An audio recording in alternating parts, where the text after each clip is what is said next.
아멘. 오늘 함께 은혜 나누실 말씀 이사야서 55장 4절의 말씀입니다. 이사야서 55장 4절의 말씀 같이 한 목소리로 합독하시겠습니다. 보라, 내가 그를 만민에게 증인으로 세웠고 만민의 인도자와 명령자로 삼았나니. 아멘. 오늘 함께 봉독한 이사야서 55장 4절의 말씀을 가지고 외로운 자를 위한 은혜라는 제목으로 함께 말씀의 은혜를 나누겠습니다. 현대인들의 외로움이 날로 더욱더 심해져 가고 있습니다. 사람은 늘어나는 것 같고 또 매스미디어 또 핸드폰, 인터넷의 발달로 사람들 간의 소통이 훨씬 더 많아진 것처럼 보이는데 오히려 그 가운데에서 외로움을 느끼는 사람들이 더 많아진다고 합니다. 조사에 따르면 요즘 젊은 세대로 분류되고 있는 MZ세대들, 이 MZ세대들 중에 20%나 되는 사람이 자기에게는 친구가 없다고 생각을 한대요. 그러니까 속 터놓고 이야기할 수 있는 그런 친구들 정도가 아니라 그냥 친구가 없는 상태예요. 젊은이들은 젊은이대로, 노인들은 노인대로 점점 외로움을 느끼는 사람들이 많아져 갑니다. 저도 이번에 처음 알았는데 영국에는요, 외로움부, loneliness 부서가 아예 만들어져 있대요. 그리고 거기에 장관까지 임명할 정도로 그 사회적인 문제가 그렇게 심각해지고 있다는 사실입니다. 수많은 사람들이 사람들 속에, 군중들 속에 있으면서도 외로움을 느낍니다. 군중 속에 고독이라는 말도 있잖아요. 분명히 사람들과 함께 교제하고 함께 있는데 그 속에서 외로움을 느끼는 거예요. 그러니까 단순하게 혼자 있는 게 아니라 수많은 사람들 사이에서 교제가 이루어지질 않는 거죠. 외로움을 견디지 못하는 사람들은 이 외로움을 해결하기 위해서 막 서두르다가 잘못된 만남을 갖기도 하고 때로는 극단적인 선택을 할 때도 있습니다. 그만큼 이 외로움이라는 게 무섭습니다. 올 한 해 저에게 또 우리 교회에 주신 다윗에게 허락하신 확실한 은혜를 주제로 말씀을 묵상하다 보니까 자연스럽게 다윗의 모습을 계속 살펴보고 있습니다. 사무엘하 8장 14절 말씀에 보면 다윗이 에돔의 수비대를 두되 온 에돔에 수비대를 두니 에돔 사람이 다 다윗의 종이 되니라. 다윗이 어디로 가든지 야훼께서 이기게 하셨더라. 다윗을 연구하면서 제가 깨달은 것 중에 가장 큰 것 하나 있다면 다윗의 승리의 비결입니다. 그 승리의 비결이 사무엘하 8장 6절 12절에 반복되고 있는 다윗이 어디로 가든지 야훼께서 이기게 하셨더라. 그러니까 단순하게 하나님이 다윗을 이기게 하신 그 사실을 말씀하는 게 아니죠. 그만큼 하나님이 다윗의 삶을 책임져 주실 만큼 하나님이 다윗과 함께 하셨다는 사실입니다. 또 다윗이 그 하나님을 온전히 붙잡고 나아갔다는 거예요. 다윗의 승리를 보면서 주변의 열방 나라들은 이스라엘에 대한 두려움을 가지고 있어요. 요즘 정치권에 누구 보유국 이렇게 표현하는 표현들이 있어요. 우리나라 사람들 중에. 근데 그 표현을 조금 빌리자고 하자면 이스라엘은 다윗 보유국입니다. 그만큼 가장 많은 싸움을 한 사람들이 블레셋 사람들인데 블레셋 떴다 그러면 다윗이 나가면 백전백승인 거예요.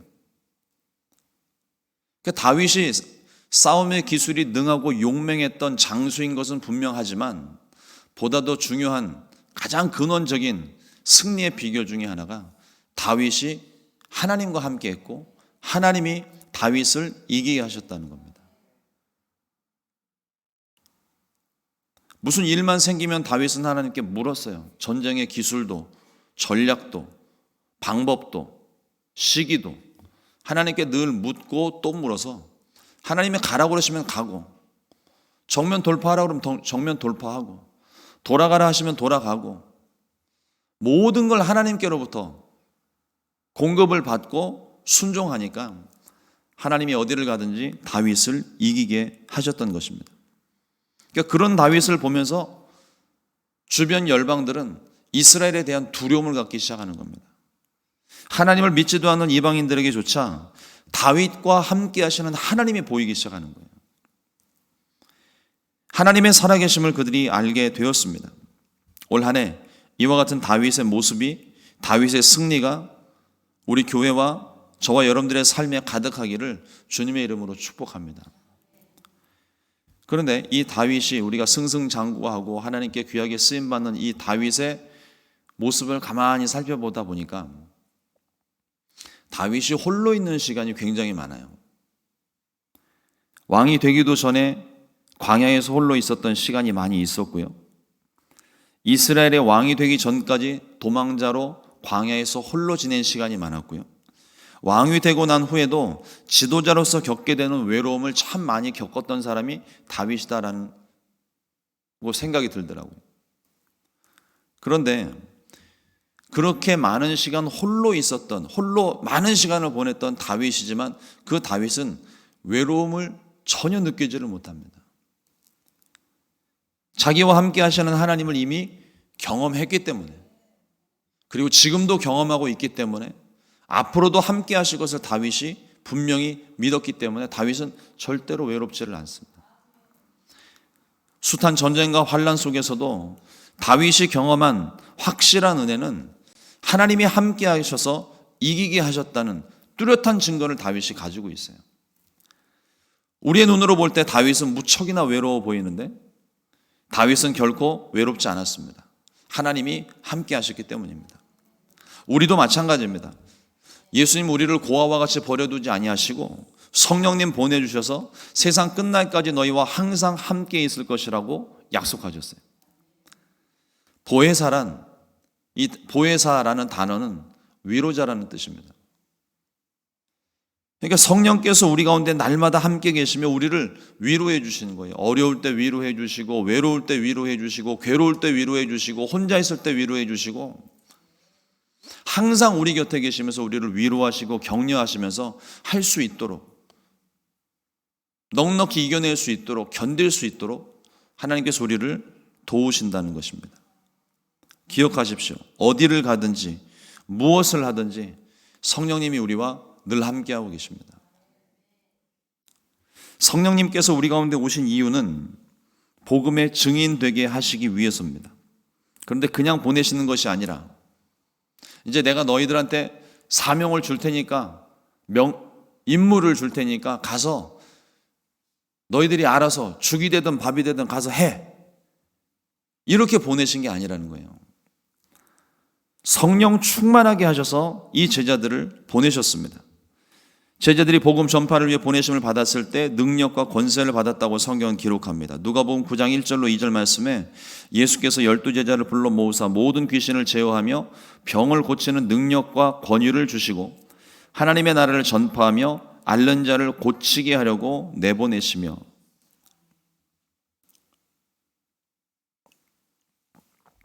단순하게 그냥 이 제자들을 보내서 가서 전도해, 가서 사람들 불러와 말씀하신 게 아니라는 거예요. 능력과 권세를 주셔서, 그 능력과 권세는 귀신들을 제어하며 병을 고치는 능력, 하늘과 땅의 모든 권세를 이 제자들에게 허락해 주시고 가서 복음을 전할 수 있도록 만들어 두셨다는 겁니다. 이것이 제자들의 실력이겠습니까?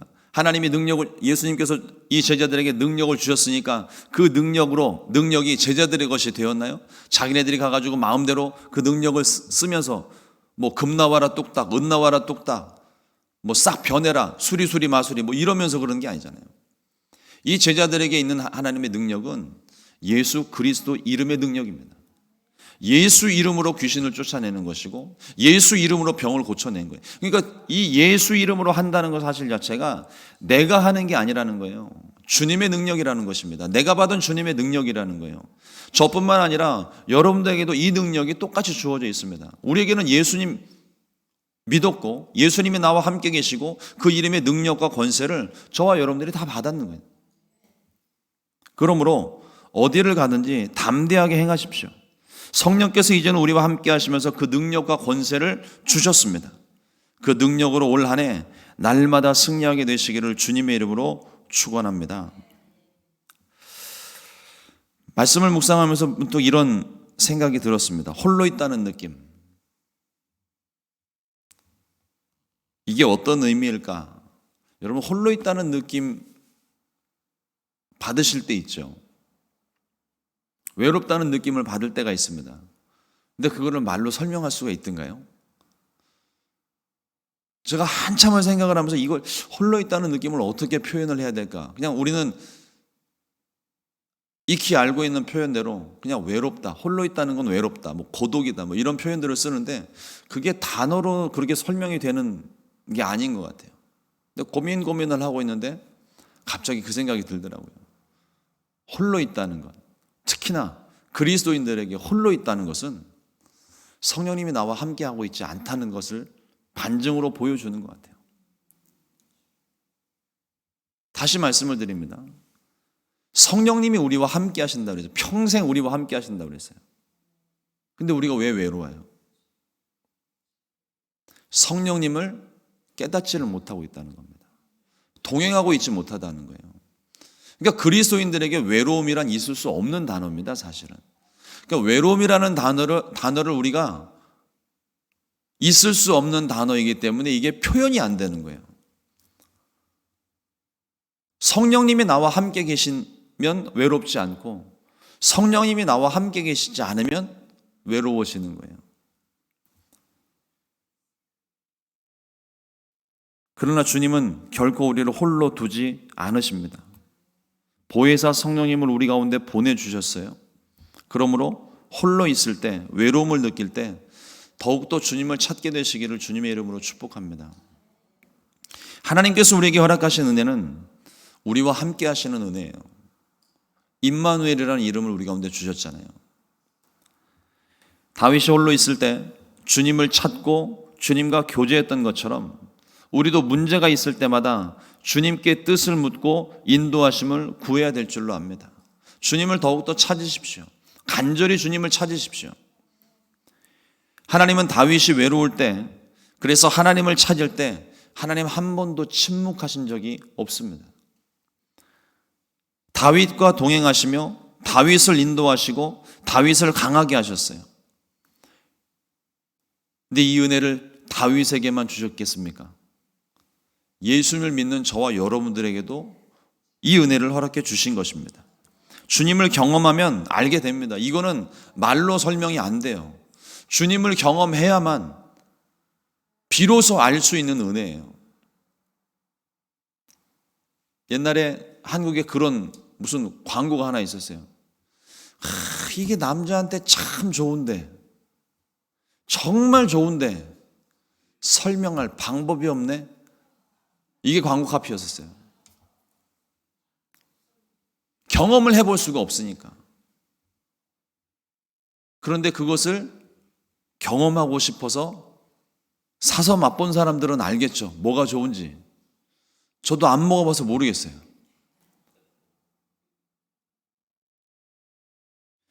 주님께서 우리와 함께 하실 때 누리는 평안함과 기쁨, 만족감이 있습니다.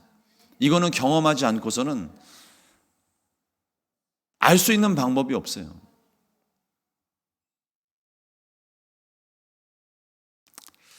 아무리 찾아도 불러봐도 주님이 나와 함께 하신 것이 확인이 안 되십니까?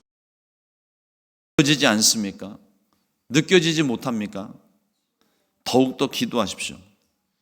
그런데 무턱대고 주님을 찾지 말고, 이 무턱대고 주님을 찾다 보면은 우리는 감각적으로 주님을 찾게 됩니다. 성령님 나와 함께 하신다는 말을 들으면 여러분들 무슨 생각을 하세요? 옆자리 보잖아요, 옆자리. 여기 지금 주님 계시나? 지금 제 뒤에 계신 성령님 보이세요? 감각적으로 우리 주님을 찾는다고요. 근데 그 감각으로 찾는 게 아닙니다. 성령님의 도우심을 구할 때 저 같은 경우는 이렇게 기도를 합니다. 주님이 어디에 계신지 제가 모르겠습니다. 나를 인도해 주시고 내게 길을 보여주십시오. 나와 함께 계신 것이 뚜렷이 경험되어 믿어지도록 경험할 수 있도록 나를 도와주십시오. 한 번도 그런 기도 안 해보셨죠? 해보세요. 참 좋습니다. 안 해본 사람들은 절대 몰라요. 어찌할 바를 알지 못할 때 그때 하나님께 도움을 구하면요, 하나님이 놀라운 방법으로 역사를 하십니다.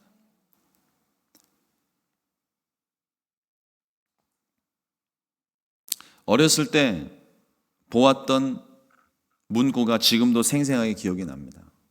괴로울 때 주를 보라. 고요할 때 찬송하라. 외로울 때 기도하라. 거의 뭐 하나님 말씀처럼 정확하게 이게 딱딱 맞아 떨어집니다. 근데 우리는 어떻습니까? 괴로우면 동굴 속으로 들어가고, 고요하면 TV를 틀어놓고 음악을 틀어놓고, 외로우면 누군가에게 하염없이 전화를 해요. 동굴 속에 있다고 괴로움이 사라지지 않고, TV를 보면 볼수록 정신만 산만하고, TV를 끄고 나면 쥐 죽은 듯이 또 고요해집니다. 전화도 마찬가지죠. 누군가 한참 수다를 떨고 나면 속이 후련할 것 같았는데 수다 떨고 난 다음에 전화 끊고 나면 다시 혼자 있다는 외로움에 견딜 수 없는 시간들을 보내고 맙니다. 그런데 우리 주님을 찾으면 내가 상상하지 못했던, 이전에 경험한 적 없는 은혜와 기쁨이 밀려옵니다. 가슴이 벅차오릅니다. 주님이 나를 찾아오시고 그토록 찾던 주님을, 나와 함께 하시는 주님을 내가 비로소 발견했기 때문입니다. 시편 23편 4절 말씀입니다. 내가 사망의 음침한 골짜기로 다닐지라도 해를 두려워하지 않을 것은 주께서 나와 함께 하심이라. 주의 지팡이와 막대기가 나를 안위하시나이다. 사망의 음침한 골짜기를 가고 있을 때에는 두렵습니다. 홀로 있기 때문이에요. 가로등 하나 없는 캄캄한 다운타운 거리를 내가 걷고 있다고 생각을 해보세요. 무슨 고양이가 지나가는 작은 소리만 나도 온몸에 닭살이 돋아오릅니다. 그런데 그때 곁에 친구 한 명만 있어도 그 두려움은 훨씬 더, 그 두려움은 거의 존재하지를 않죠. 의지할 사람이 있으니까. 성령께서 우리와 함께 하시는 것이 그렇습니다. 나의 목자 되시는 주님께서 우리와 함께 하십니다. 우리를 위기 속에서 지켜주시고 어려운 중에 도와주시며 방황할 때 우리의 길을 인도해 주십니다. 홀로 있다 느껴질 때 더욱더 주님을 찾아 다시는 외로움을 경험하지 않는 확실한 은혜를 누릴 수 있게 되기를 주님의 이름으로 축원합니다. 얼마 전에 인터넷 방송을 짧은 영상들 보다가 이런 영상을 한번 본 적이 있습니다. 출근 준비로 바쁜 젊은 부부의 이야기예요. 그래서 아내가 남자는 무슨 일을 하는지 굉장히 느긋하고 남자가 찍고 있는 거예요, 영상을. 근데 출근 준비에 바쁜 여자가 막 정신없이 막 들락날락하면서 화장하고 옷 막 챙겨 입고 그러는 동안에 남자가 아내의 핸드폰을 책상 위에 올려놓고 사진을 하나 찍었습니다. 그리고 아내는 정신없이 핸드폰 챙겨서 그러고 후딱 나갔어요. 갔다 올게 그러고 훅 나갔는데 한 1, 2분 있다가 남편이 문자 메시지를 보낸 거예요. 사진과 함께 당신 핸드폰 두고 갔어. 벌써 눈치를 채신 분들이 계십니다. 핸드폰 두고 갔어 그랬는데 한 5분쯤 지나니까 아내가 문을 열고 막 들어오는 거예요. 내 핸드폰 어딨냐고, 나 바쁘다고, 정신없다고, 빨리 핸드폰 내놓으라고 막 찾는데 남자가 하도 웃겨갖고 낄낄대고 웃으니까 바쁜 목마른 사람이 우물 판다고 바쁜 사람이 막 이방저방 찾아다니면서 막 핸드폰 찾고 있는데 아무 데도 안 나오니까 와가지고 막 남편한테 막 화를 내는 거예요. 내 핸드폰 어딨냐고, 바빠 죽겠는데 시간 없다고 빨리 내놓으라고. 남자가 하나하나 이제 묻는 겁니다. 당신 핸드폰 없는 거 어떻게 알았어? 그러니까 이 문자 메시지를 받고 자기가 핸드폰이 없는 걸 아는 거예요. 지금 깨닫는 분도 계시고. 그 문자 메시지를 확인하고 난 다음에 핸드폰 자기 가방에 넣어놓고 집으로 핸드폰 찾으러 온 거죠.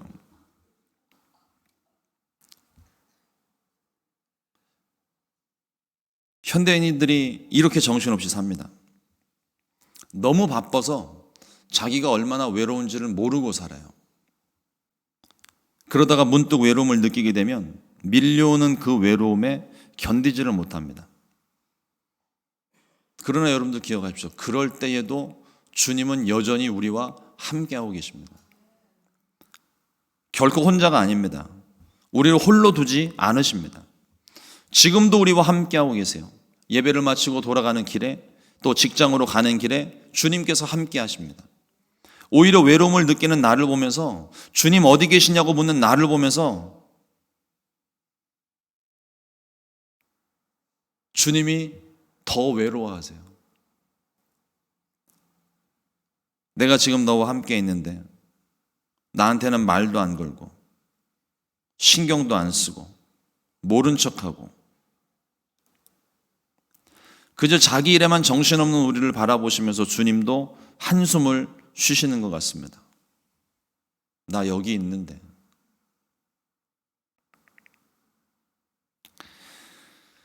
존재 자체에 즐거움이 있습니다.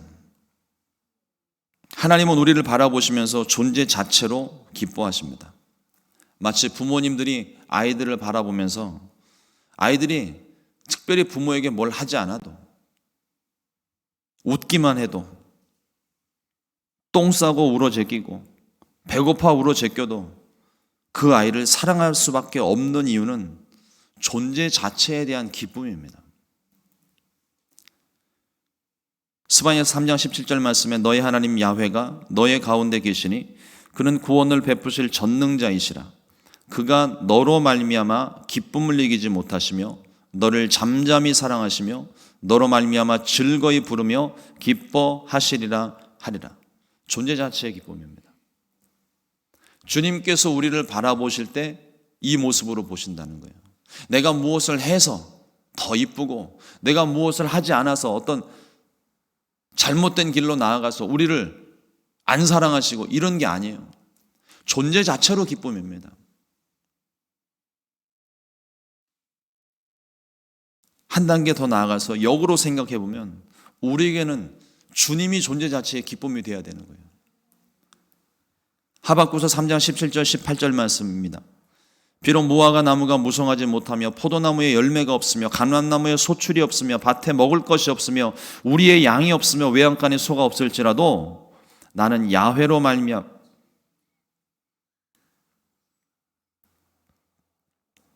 즐거워하며 나의 구원의 하나님으로 말미암아 기뻐하리로다. 하나님 존재 자체에 대한 기쁨이에요. 그를 깨닫게 되시기를 주님의 이름으로 축원합니다. 이름으로 성령 충만하십시오. 우리를 위로하시는 주님을 경험하고 이제 그 경험으로 외로움을 겪고 있는, 지금 우리 곁에 외로워하는 자들에게 다가가서 주님을 전하십시오. 우리가 그 사람에게 복음을 전할 때 나는 그 사람과 잠시 교제하고 잠깐 있다가 나는 또 다른 일 때문에 그 사람을 떠나야 되지만 내가 복음을 전하는 순간 그때부터 주님이 그 사람과 함께 하십니다. 만면의 증거자로 세우신 이유가 바로 그거예요. 나를 먼저 구원하신 이유가 바로 그것입니다. 외로움을 겪는 자들에게, 주님을 필요로 하는 자들에게 가서 주님의 살아계심을 전하고 주님이 당신과 함께 하시는 것을 전하고 주님이 당신을 사랑하고 있다는 것을 전하는 것. 저와 여러분들을 먼저 구원하신 이유가 그것입니다. 우리가 남들보다 잘해서 먼저 구원하신 게 아니에요. 그리고 말과 행동으로 보이십시오. 우리가 베푸는 사랑과 섬김은 보는 이로 하여금 주님을 보게 됩니다. 하나님이 우리를 세상 모든 사람들의 증인으로 세우셨고 만민의 인도자, 명령자로 세우셨습니다. 오늘 말씀을 다시 봉독해 올립니다. 보라, 내가 그를 만민에게 증인으로 세웠고 만민의 인도자와 명령자로 삼았나니. 성령님과 함께 세상을 위로하고 인도하는 은혜, 분명하고 확실한 하나님의 은혜를 날마다 그리고 올 한 해 가득히 경험할 수 있게 되기를 우리 주님의 이름으로 축원합니다. 기도하겠습니다. 하나님 감사합니다. 오늘도 주의 말씀을 허락해 주시고 우리 가운데 함께 하시는 주님, 외로움을 겪는 자들에게 위로하시는 주님, 그리고 이제는 나를 통하여 세상을 위로하기 원하시는 주님을 볼 수 있게 하신 것 감사합니다. 내가 생각하지 못하는 중에도, 깨닫지 못하는 중에도 주님은 여전히 나와 함께 계셨고, 주님을 찾고 있는 우리를 바라보시며 존재 자체로 기뻐하시는 모습을 오늘 우리가 말씀을 통해 깨닫습니다. 하나님, 이제는 우리에게 하나님이 그와 같은 하나님이 되시기를 원합니다. 하나님이 계신 것만으로도, 나와 함께 계신 것만으로도 고난과 어려움을 넉넉히 이겨낼 수 있고 그 주님을 의지하며 세상 담대히 살아나갈 수 있게 도와주시옵소서. 우리를 성령으로 충만하게 해주시고 우리와 함께 하시는 주님 이제 붙잡고 어려움을 겪는 이들, 외로움을 겪는 이들, 그들을 향하여서 나아가 주의 살아계심과 사랑하심과 다시 오심에 대하여 전할 수 있는 믿음의 사람들 되게 하여 주시옵소서. 오늘도 하나님, 이 새벽 주님 앞에 먼저 나와 기도하고 이 하루를 시작합니다. 또 한 해의 첫 시간들을 하나님께 드리고 있습니다. 주님, 복을 허락하여 주옵시고 올 한 해 그리고 오늘 하루 살아갈 수 있는 힘과 은혜를 얻을 수 있게 역사하여 주시옵소서. 주님 앞에 가지고 나온 모든 기도의 제목들 주님께 아뢰할 때에 주께서 우리의 기도를 들으시옵고 주님 응답하여 주시옵소서. 병을 고쳐 주시옵소서. 귀하신 예수님의 이름으로 기도드렸습니다. 아멘.